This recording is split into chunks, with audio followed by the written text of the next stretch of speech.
Assalamualaikum warahmatullahi wabarakatuh. Perkenalkan nama saya Muhammad Bima Sakti dengan NPM 220602595 dari kelas metode numerik 02. Dan pada kesempatan kali ini saya ingin memaparkan tugas besar saya yang terdiri dari tugas-tugas sebelumnya dan juga sirkular ekonomi dan juga kuis. Jadi pada kesempatan kali ini saya ingin menjelaskan tugas ini dengan conscious thinking, itu adalah dengan kesadaran berpikir. Eh, ini adalah sebuah kerangka berpikir yang diperkenalkan oleh Pak Dai di kelas metode numerik 02 dengan metode berpikir secara sadar sehingga kita dapat menyelesaikan tujuan kita dengan lebih efisien dan juga ini akan lebih dapat tercapai dengan kita melaksanakan sisi IT atau cara cerdas dengan Tuhan. Dan proses thinking ini juga dilakukan dalam kerangka berpikir DAI 5. Oke, jadi metode numerik sendiri merupakan suatu terapan ilmu yang dipakai untuk menyelesaikan permasalahan matematis yang tidak dapat diselesaikan secara analitik. Metode numerik dapat digunakan dalam penyelesaian beberapa permasalahan. Salah satunya adalah CFD, lalu juga seperti stress analisis pada suatu benda, lalu juga seperti misalnya simulasi yang tentunya akan memakan waktu dan juga tidak efisien pada suatu industri perusahaan ketika ingin melakukan sebuah pengujian pengujian simulasi dan harus dihitung secara manual atau analytical. Lalu ini ada kasus-kasus terkait yang akan dibahas, itu adalah engineering problem dan circular economy. Nah, ini merupakan uh, circular economy karena dapat dilihat ini adalah sebuah gambaran negara Swiss dan di mana di situ terdapat poin-poin yang yang terdistribusi itu adalah energi.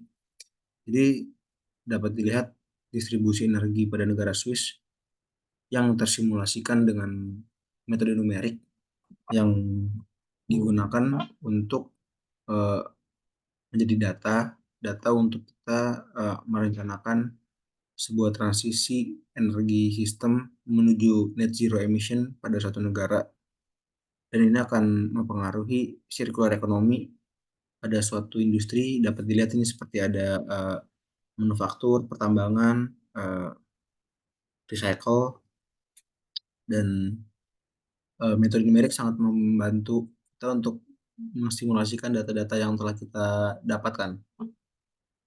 Lalu ini adalah engineering problem, itu adalah multi element safety validation. Jadi pada pada beberapa mobil yang kita ketahui itu memiliki yang namanya multi element airfoil. Nah, multi element airfoil ini eh, sangat sangat eh, sangat sangat tricky bisa dibilang untuk pengaplikasiannya, untuk pemasangannya dan juga untuk perhitungannya. Sehingga kita memerlukan CFD untuk dapat melihat titik turbulence pada airfoil tersebut dan titik turbulen titik titik turbulence yang tercipta dikarenakan critical angle of attack. Nah, sehingga kita dapat eh, dapat mengatasi titik-titik turbulence yang disebabkan oleh critical angle of attack dengan lebih efisien menggunakan metode numerik. Lalu di sini ada tugas lainnya, itu adalah external flow pada suatu geometri kotak. Nah, pada pengerjaan ini saya pribadi menggunakan dari five, itu adalah intention, initial thinking, idealization, instruction. Lalu dengan keempat kerangka ini akan mendapatkan keberhasilan. Baik, di sini adalah intention. Intention pada pengerjaan ini adalah ingin mengetahui bagaimana behavior eksternal, behavior fluida pada external flow pada suatu geometri yang tentunya didasari atas keinginan saya untuk eh, menuntut ilmu belajar gitu, bagaimana dengan hadis muslim tentunya, dan juga keinginan saya untuk menjadi seorang engineer yang baik dan seorang engineer yang apa ya seorang menjadi seorang engineer yang hebat seperti itu, yang dapat menguasai dan dapat mengatasi berbagai permasalahan engineering. Lalu ini ada initial thinking. Pada pengerjaan external flow tersebut, kita memerlukan persamaan dari mass balance, energy balance, dan juga entropy balance. Karena tentunya balance ini akan memudahkan kita dalam perhitungan, karena masuk sama dengan keluar itu adalah prinsipnya. Lalu pada idealizations, apa pada pada ANSYS yang saya buat, saya menggunakan 3D flow, incompressible flow, steady state flow, dan juga laminar flow. Sebelumnya kenapa saya menggunakan ANSYS? Karena saya tidak dapat menggunakan di soft di laptop saya. Entah karena masalah virus atau apa ya, saya tidak tidak begitu paham. Nah, ini adalah hasilnya. Sebenarnya dikarenakan saya menggunakan laminar laminar methods pada model di ANSYS, maka tidak dapat terlihat jelas ya di mana bagian turbulence-nya. Namun di sini kita dapat melihat behavior behavior kecepatan angin itu adalah ketika angin memasuki geometri yang lebih kecil, dia akan tervakum dan akan naik kecepatannya dan akan turun pula pressure-nya seperti itu. Seperti konsep fisika pada umumnya. Lalu nature. Ini adalah tugas kuis kemarin dan juga akan saya tampilkan pada rekap kali ini. Nah, what is nature? Nature itu adalah sebuah peristiwa, sebuah kejadian yang terjadi sebagaimana adanya alam bekerja tanpa adanya intervensi manusia. Mungkin kalau saya dapat memberikan contoh adalah eh, angin misalnya. Angin itu memiliki sebuah behavior di mana dia akan terdapat apa ya, akan menciptakan suatu suatu boundary layer misalnya, atau enggak, jangan deh.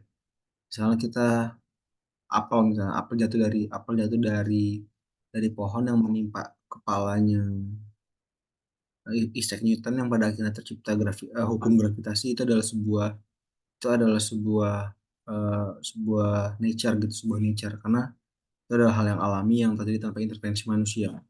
Jadi dapat dikatakan hukum-hukum fisika itu dapat tercipta dan dapat apa diciptakan berdasarkan nature yang terjadi pada alam. Seperti misalnya mass balance itu adalah hal yang nature gitu.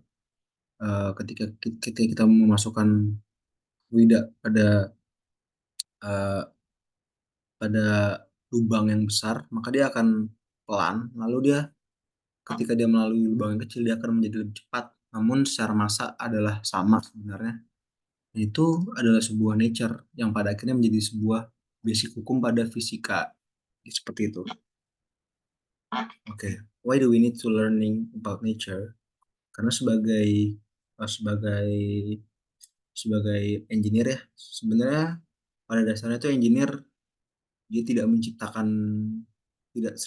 menciptakan suatu konsep, namun kita memanipulasi suatu konsep yang udah ada pada alam. Contoh seperti misalnya eh, airfoil. Airfoil itu ketika kita melewati angin, maka akan tercipta gaya dorong ke atas. Dikarenakan surface-nya dimiringkan seperti itu, misalnya untuk pesawat misalnya. Itu sebenarnya kita hanya memanfaatkan apa yang ada pada alam. Dan sebagai seorang engineer, kita harus memahami betul bagaimana konsep alam bekerja untuk memanipulasi dan untuk memanipulasi alat yang kita miliki. Seperti itu.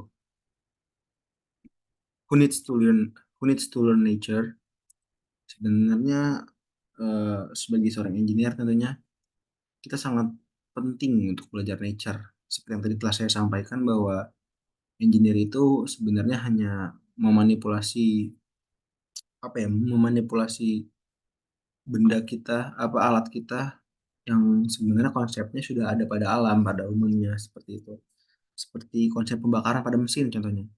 Itu hukumnya adalah memang diperlukan oksigen, bahan bakar, dan juga apa namanya, oksigen, bahan bakar, dan juga pemantik seperti itu misalnya. Nah, tiga itu adalah sebuah konsep yang sebenarnya pada alam sendiri pun sudah ada gitu, dan manusia memanfaatkan konsep tersebut hanya memanfaatkan konsep tersebut dan dijadikan sebagai suatu alat baru seperti itu. Oke. Lalu ada is the five nature. The five itu sebenarnya bukanlah sebuah nature. Kalau Padai itu pernah bertanya di kelas, Pak, kepada murid, kepada mahasiswa, apakah day five itu adalah nature? Buat saya day five itu adalah sebuah pemikiran yang bukan nature, karena Padai tentunya telah bertemu dengan banyak orang, telah membaca banyak referensi buku, sehingga hasil dari semua referensi itu terciptalah buah buah pemikiran baru. Itu adalah dai five gitu, sehingga dapat dikatakan dai five ini adalah sebuah pemikiran hasil dari pemikiran lain-lainnya, sehingga dapat dikatakan dai five ini adalah bukan nature gitu buat saya. Semoga dan ini adalah akhir dari slide yang telah saya buat, dan semoga hasilnya baik, dan juga semoga nilai dari tugas besar ini juga dapat memuaskan, dan semoga yang terbaik lah. Dan juga terima kasih juga Pak Dai telah mengajar kami semua dengan sangat baik. Dan di akhir sesi ini saya ingin mengucapkan banyak-banyak terima kasih kepada Pak Dai serta keluarga. Semoga selalu berada pada lindungan Allah Subhanahu wa taala. Ya, terima kasih Pak. Assalamualaikum warahmatullahi wabarakatuh.